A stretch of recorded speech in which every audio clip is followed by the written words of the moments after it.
ओम ज्ञानतिमिरान्धस्य ज्ञानाञ्जनशलाकाय चक्षुरुन्मीलितं येन तस्मै श्रीगुरवे नमः। नमो विष्णुपादाय कृष्णपृष्ठाय भूतले श्रीमते भक्तिवेदान्तस्वामिनिति नामिने। नमस्ते सारस्वतीदेवे गौरवाणी प्रचारिणे निर्विशेष शून्यवादी पाश्चात्यादेशतारिणे। जय जय श्री चैतन्य जय नित्यानंद जय द्वैत चंद्र जय गौरभक्तवृंद। जय जय श्री चैतन्य जय नित्यानंद जय द्वैत चंद्र जय गौरभक्तवृंद। जय जय श्री चैतन्य जय नित्यानंद जय द्वैत चंद्र जय गौरभक्तवृंद। Text 25. A human being does not live more than 100 years. You should also consider that the youthfulness of a woman, which is the only attraction for Krishna, remains only for a few days. If you say that Sri Krishna is an ocean of transcendental qualities and therefore must be merciful someday, I can only say that he is like fire which attracts moths by its dazzling brightness and kills them.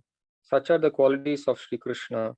By showing us his transcendental qualities, he attracts our minds, and then later, by separating from us, he drowns us in an ocean of unhappiness. Text 27. In this way, Lord Sri Chaitanya Mahaprabhu lamented in a great ocean of sadness, and thus he opened the doors of his unhappiness. Forced by the waves of ecstasy, his mind wandered over transcendental mellows, and he recited another verse as follows. Text 28.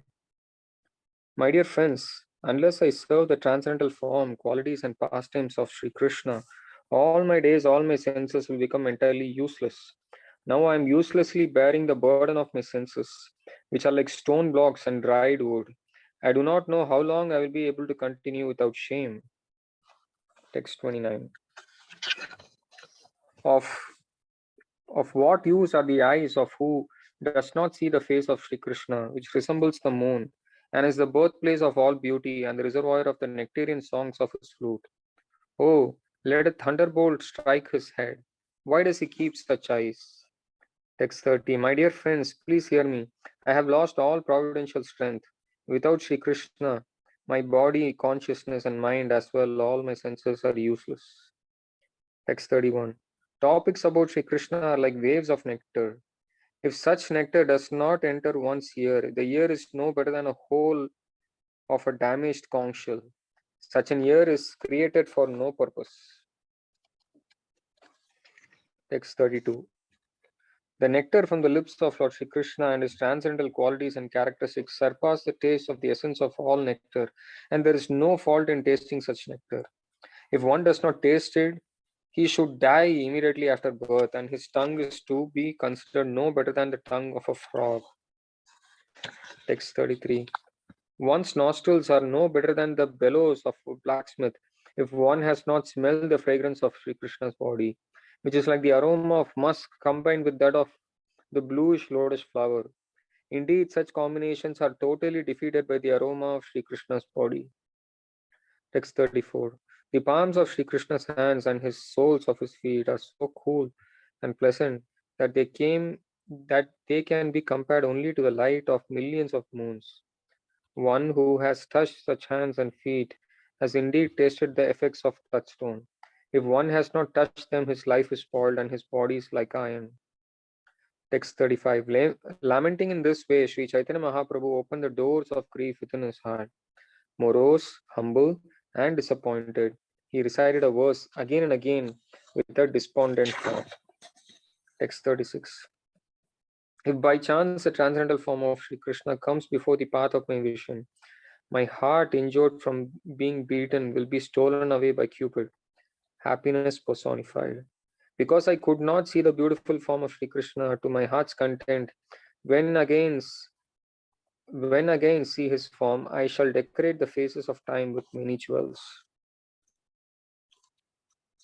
Text 37. Whenever I had the chance to see Lord Sri Krishna's face and his flute, even in a dream, two enemies would appear before me. They were pleasure and Cupid. And since they took away my mind, I was not able to see the face of Lord Sri Krishna to the full satisfaction of my eyes.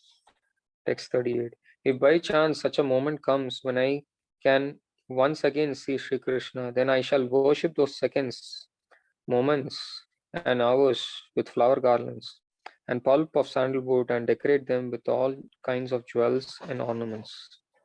Text 39. In an instant, Sri Chaitanya Mahaprabhu regained external consciousness and saw two persons before him. Questioning them, he asked, "Am I conscious? What dreams have I been seeing? What craziness have I spoken? Have you heard some expressions of humility?" Text 40. Sri Chaitanya Mahaprabhu continued, "My dear friends, you are my life and soul. Therefore, I tell you that I possess no wealth of love for Sri Krishna. Consequently, my life is poverty stricken. My limbs and senses are useless." Text 41. Again, he addressed Swarup Damodar Goswami and Sri Ramananda Rai, speaking despondently, "Alas, my friends, you can now know the certain within my heart, and after knowing my heart, you should judge whether I am correct or not. You can speak of this properly." Sri Chaitanya Mahaprabhu then began to chant another verse. Text 42. Love of Godhead devoid of cheating propensities is not possible within this material world. If there is such love, there cannot be separation. For if there is separation, how can one live? Should I stop it, Prabhuji, or 49? Okay. Text 43. Pure love for Krishna, just like gold from the Jambu river, does not exist in human society. If it existed, there could not be separation. If separation were there, one could not live. Yeah, we're going till 49 probably it's okay. Rose, you can take a pause if you like. No, I can read Prabhuji. Sure. Text 44. Thus speaking, the son of Srimati Sachimata recited another wonderful verse, and Sri Ramananda Rai and Swarup Damodara Goswami heard this verse with rapt attention. Sri Chaitanya Mahaprabhu said, "I feel shameful to disclose the activities of my heart. Nonetheless, I shall be done with all formalities and speak from the heart. Please hear." Text 45. Sri Chaitanya Mahaprabhu continued, "My dear friends, I have not the slightest tinge of love of Godhead within my heart. When you see me crying in separation, I am just falsely exhibiting a demonstration of my great fortune. Indeed, not seeing the beautiful face of Sri Krishna playing his flute, I continue to live my life like an insect without purpose." Text 46. Actually, my love for Sri Krishna is far, far away. Whatever I do is actually an exhibition of pseudo love of Godhead. When you see me cry, I am simply falsely demonstrating my great fortune. Please try to understand this beyond a doubt. Text 47. Even though I do not see the moon-like face of Sri Krishna as he plays on his flute, and although there is no possibility of my meeting him, still I take care of my own body. That is the way of lust. In this way, I maintain my fly-like life. Text 48. Love for Lord Krishna is very pure and just like the waters of the Ganges. That love is an ocean of nectar. That pure attachment to Sri Krishna does not conceal any spot which would appear just like a spot of ink on a white cloth. Text 49. Unalloyed love of Sri Krishna is like an ocean of happiness. If someone gets one drop of it, the whole world can drown in that drop. It is not befitting to express such love of Godhead, yet a madman must speak. But even though he speaks, no one believes him. Hare Krishna. Thank you so much, Prabhuji. Yeah, thank you, Vamsadan Prabhu. So the context here is that we are in the second chapter of Madhya Lila, and where Adhar Krishnadas Kaviraj Goswami is summarizing the entire Antya Lila in the first end of the first chapter and this second chapter. So he's giving in essence form primarily, thinking that he may not be there to summarize to describe everything like that. So there is a context, and we heard in the beginning of this chapter yesterday that this chapter is summarizing the last 12 years of Lord Chaitanya's life. So some portion of the Antya Lila is described in the previous chapter also, end of the previous chapter. Now in this chapter before 25th verse, we've been hearing how Lord Chaitanya was in the mood of separation, specifically the mood of Srimati Radharani, exhibiting the symptoms of separation like she has, like Mahabhava, that symptoms which hardly are visible in material world is described. Only because of Lord Chaitanya Mahaprabhu, he was able to exhibit such high symptoms like Radharani. That's what we've been hearing.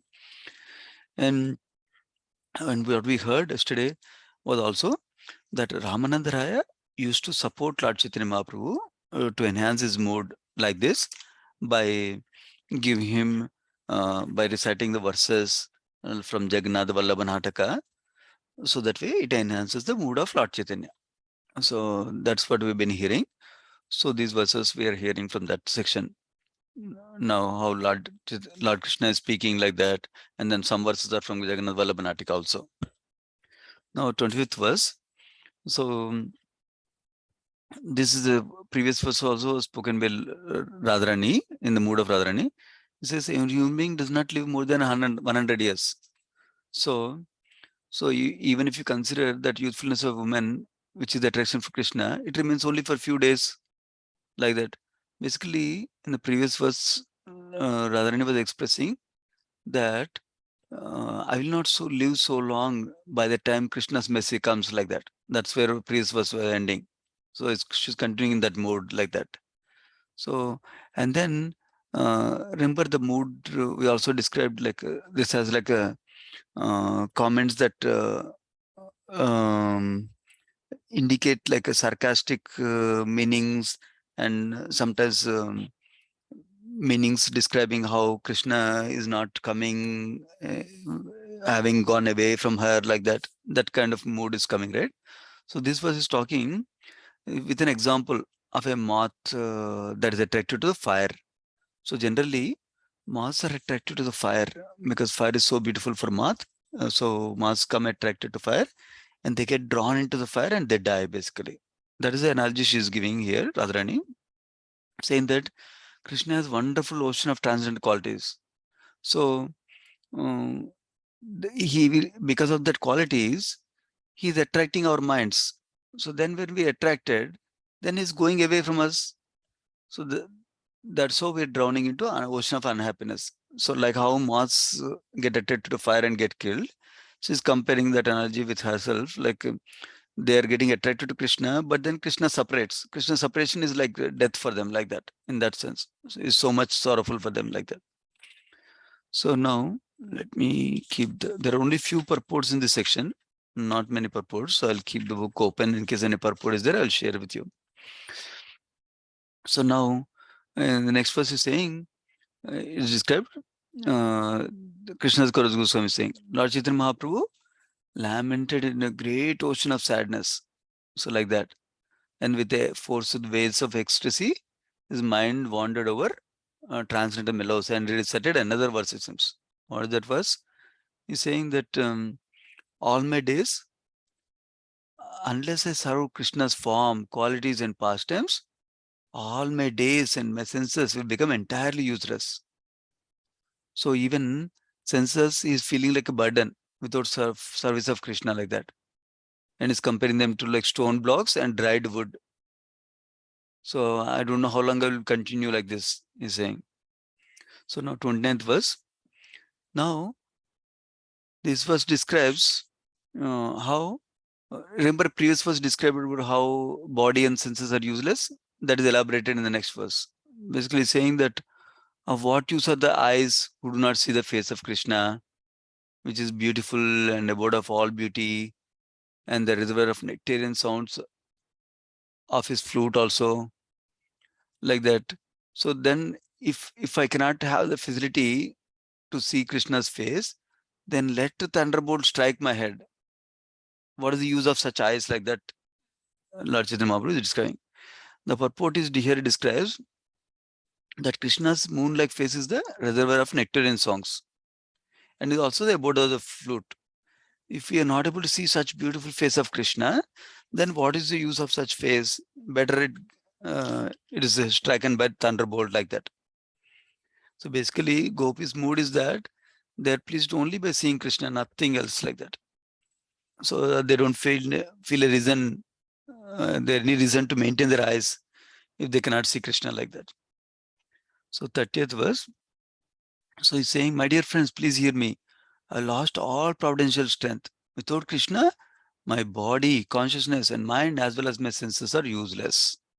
So that is the high quality of a devotee, where they're feeling everything else is useless other than service of Krishna, otherwise, other than ability to see Krishna and pursue Krishna through senses like that. Text 31, saying Krishna's kada is like waves of nectar. And if such nectar does not enter one's ear is no better than a damaged conch shell. There's no purpose for such an ear like that. So this purport, Prabhupada quotes Bhaktisiddhanta Thakur, quoting the verses from Srimad Bhagavatam 2nd canto, 3rd chapter, 70 to 94, which are all describing different senses of the body, different parts of the body, how they're useless if they don't relate with Krishna, don't hear Krishna Katha, they don't serve Krishna, like that. Some of the examples I'll go through in the purport, that if there are men are like men who are like dogs, hogs, camels, and asses, praise those men who do not hear Krishna Katha. And if the ears are not able to hear Krishna Katha, they are like holes of snakes.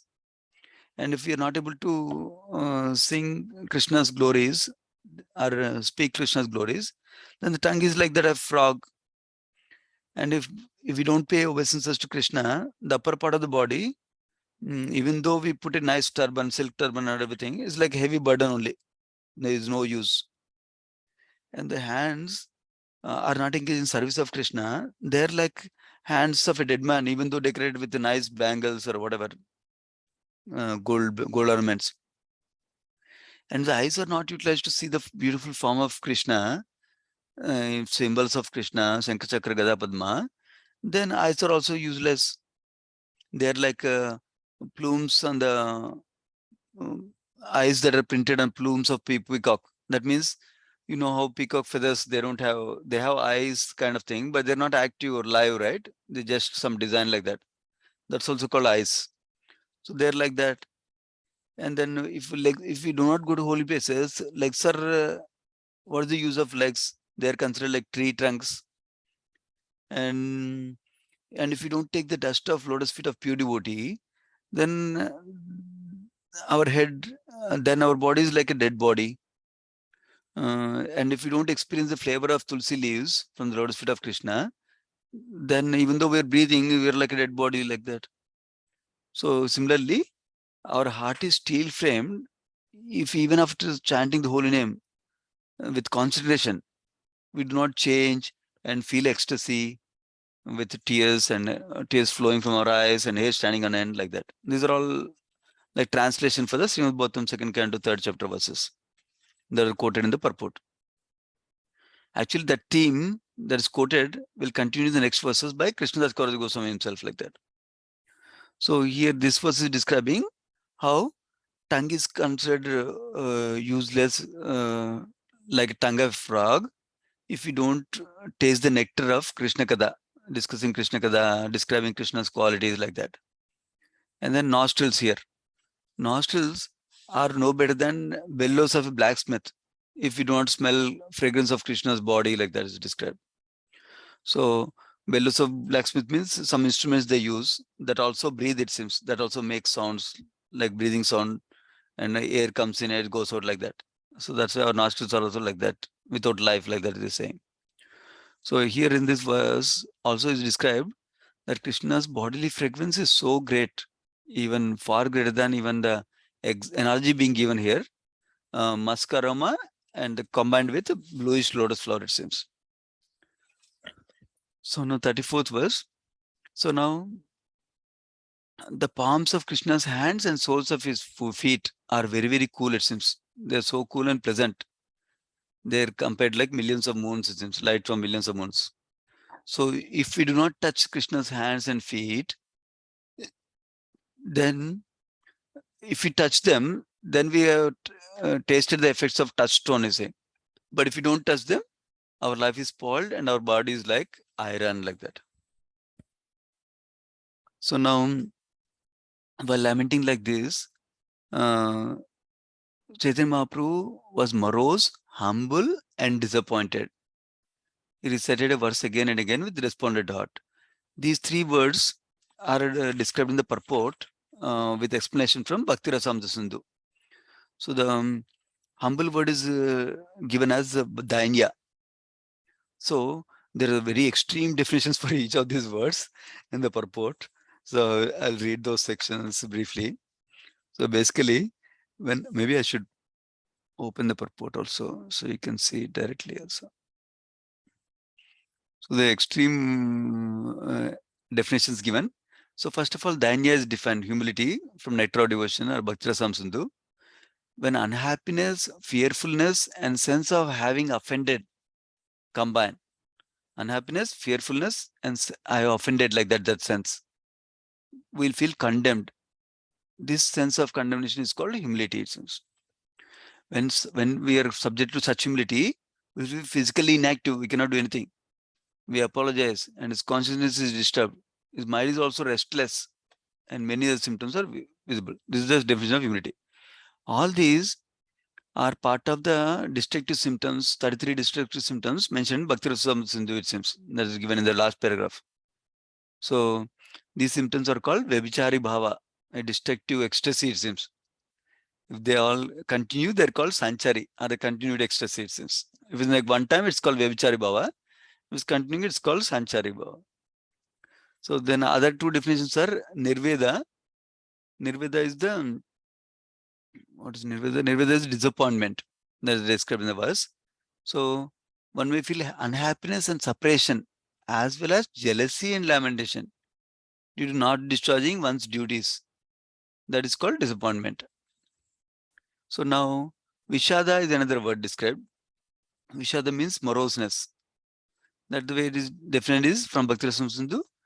When we fail to achieve the desired goal of life and we repent for all offenses, that stage of regret is called Vishada, it seems. Those are the few words described here. And then Avasada is another word described.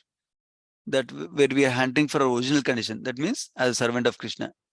And inquires how to do so, how to go back to the original condition of life. So then this condition has deep thought, heavy breathing, crying and lamentation, as well as changing of bodily color and drying up of the tongue. That means these are not just something that we can imitate or something we can practice or right now like that. These are higher symptoms that will come as we grow in devotion. Now text 36. I'll go back to this. Okay. Text 36 describing that if by chance Krishna's form comes before me, so then my heart injured from being beaten will be stolen away by Cupid happiness personified. So he's saying heart will be stolen by Cupid because Krishna is so beautiful like that. So now, until now, I cannot see because of separation that he's feeling, right? Until now, he could not see Krishna's beautiful form. So when I see again, I shall decorate that phase of time with many jewels like that. That means I will celebrate the time that I can see Krishna like that is saying, Lord Chaitanya. So now, here it's a lamenting. So this is in the stage of ecstasy, you are thinking about meeting and anticipating the meeting, number one. Number two, you're also anxious about after I meet, how will I get separation again like that. So that's what is being described in the next verse.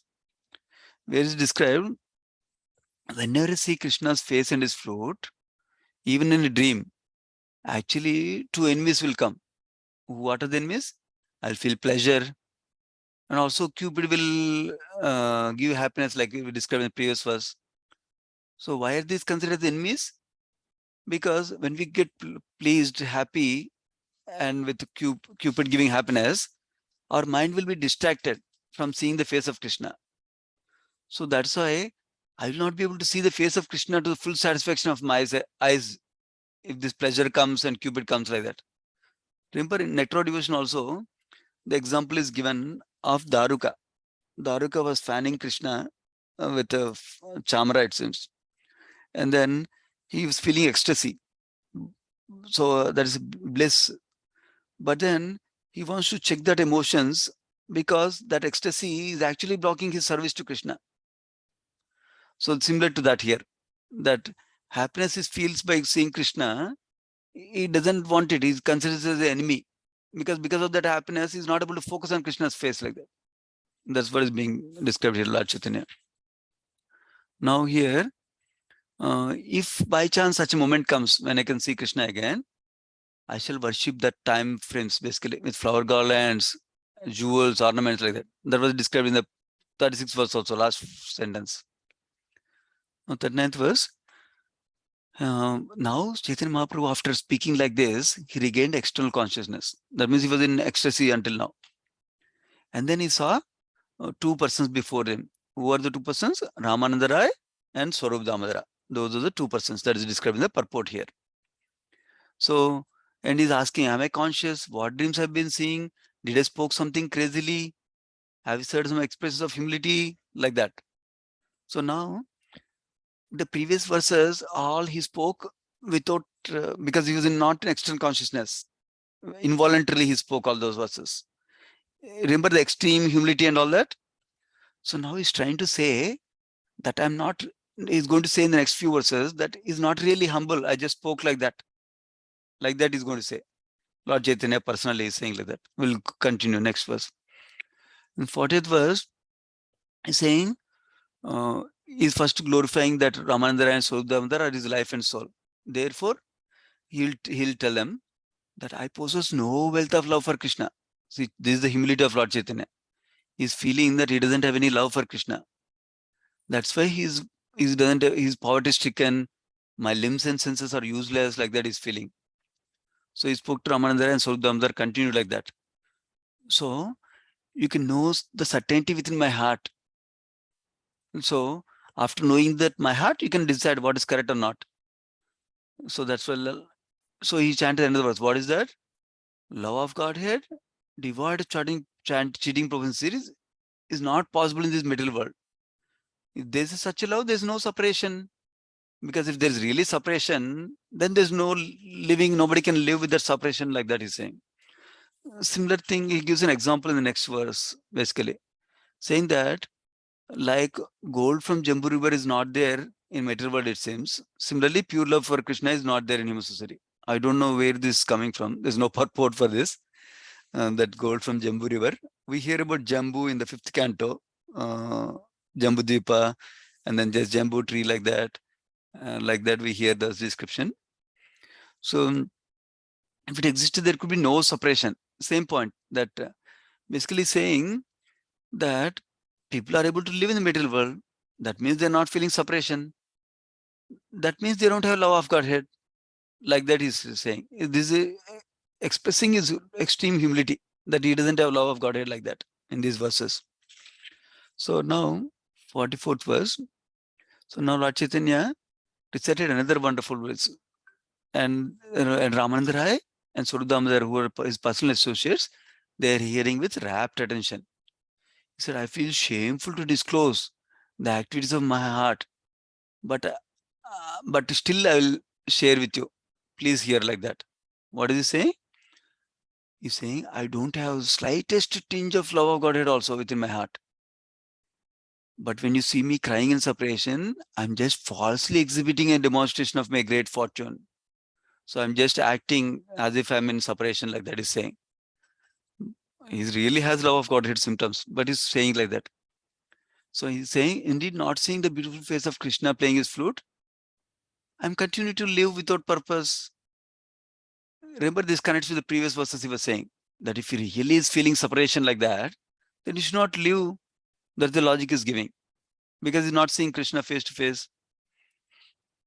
So that's why he's continuing with that extreme humility symptoms. Actually, my love of Krishna is far, far away. Whatever I'm just exhibition, I'm just doing an exhibition of pseudo love of Godhead, not real love of Godhead. I'm simply falsely demonstrating. Please try to understand this beyond a doubt, like that is saying. He never wanted to boast himself. See, I got symptoms of love of Godhead. I'm great devotee, or I'm supreme Lord. No, he didn't say like that. He is opposite. In fact, Srila Prabhupada used to comment on this also. For Goswamis never say, oh, I'm always seeing Krishna. I'm seeing Krishna's pastimes, Radharani pastimes. No, they didn't say like that.